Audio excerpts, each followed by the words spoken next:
Good morning, students. So today we are going to discuss about the cell structure and function. Cell structure means the structures which are found in cell. Cell is consist of mainly of three main parts. That is the cell membrane, cytoplasm and nucleus in the center.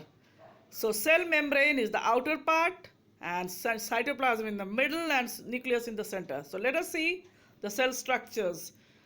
Here the protoplasm is written. What is protoplasm? Actually the cell is covered by an outer membrane called the cell membrane, and in animal cells there is only one covering, whereas in plant cells there are the two coverings, two walls. That is, apart from the cell membrane, additional cell wall is also present in plant cells. So inside the cell membrane we have the cytoplasm and the nucleus. So cytoplasm plus nucleus is called as protoplasm. So protoplasm is the living part which consists of cytoplasm plus nucleus along with cell membrane. So that is called the protoplasm. And cytoplasm is a jelly-like substance which is present between nucleus and cell membrane, and nucleus is found in the center. Now come to the next page.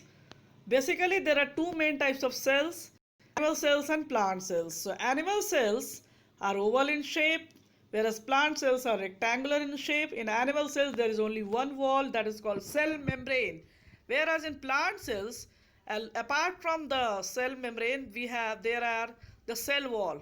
So cell wall is the additional wall which provide the mechanical strength as well as the shape to the plant cells.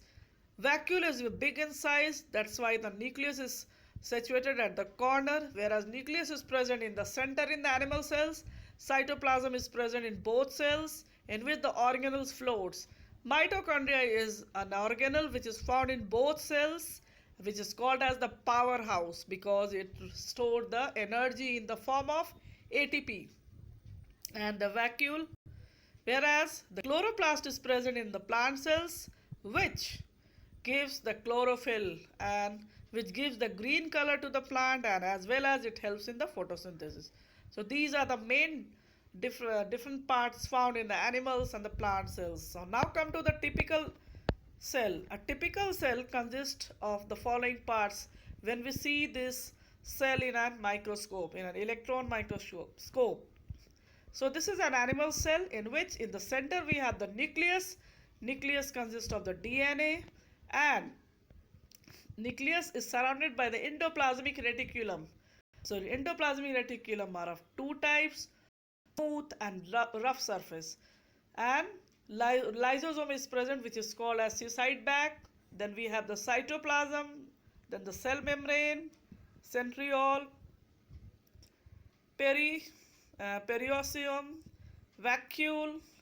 Then we have the ribosome, the small granules like structures, Golgi complex, mitochondria. So these are the different organelles found inside the cytoplasm.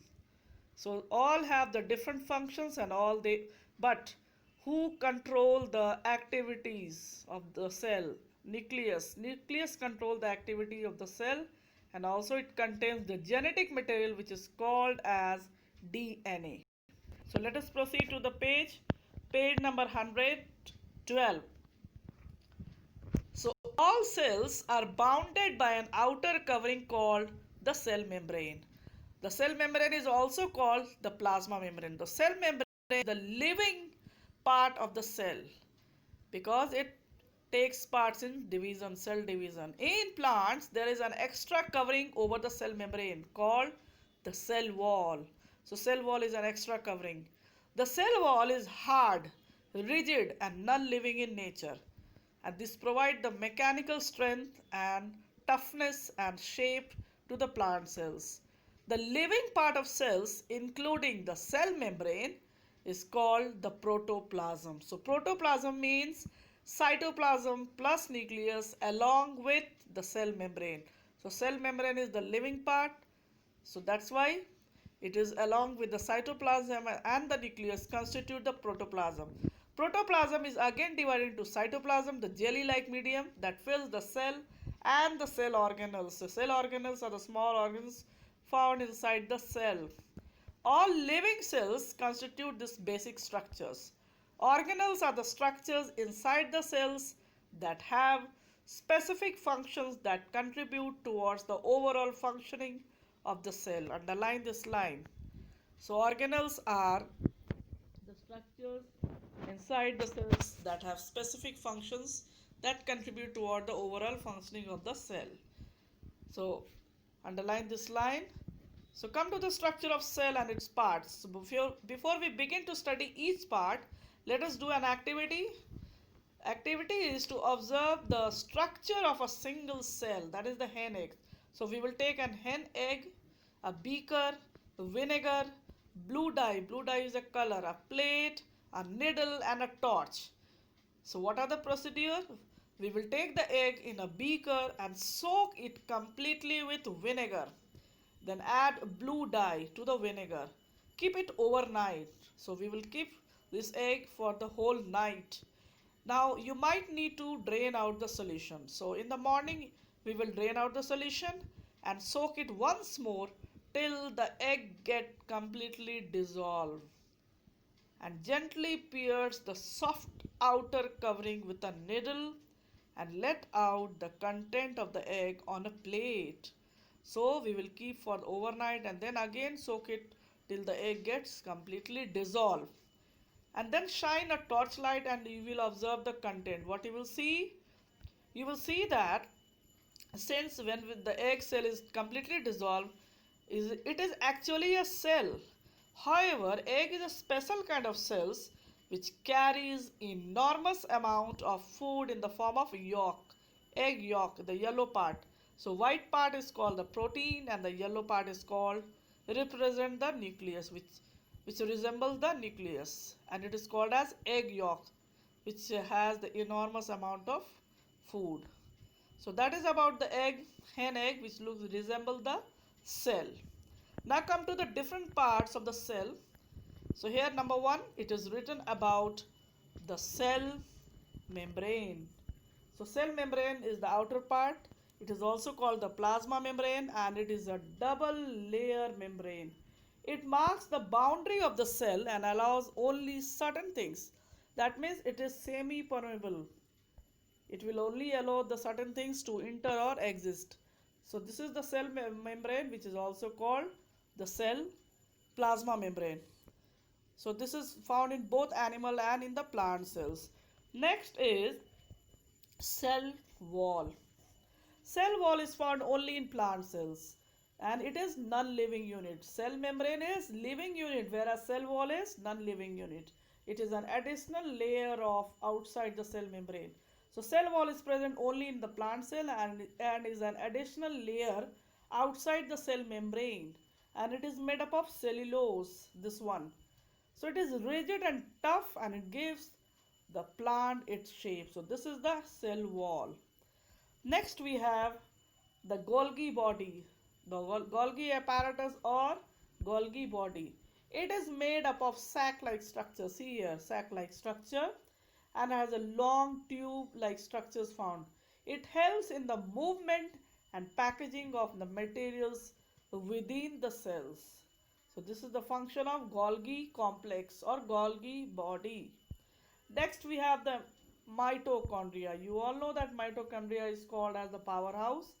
It is a double membrane bound structures, and inside the membrane mitochondria we have the finger like folds which is called cristae. Cristae. It is the function of mitochondria is it is the site of respiration inside the cell. It produces energy through breaking down the fats and the carbohydrate. That's why it is called as the powerhouse of the cell. So this is called the mitochondria, found in both animal and plant cells. Then we have the vacuoles. Vacuole, generally we say empty space. It is a fluid filled sac and it is bigger in size in plant cells. Its function is to store excess water or food. So this is the vacuole.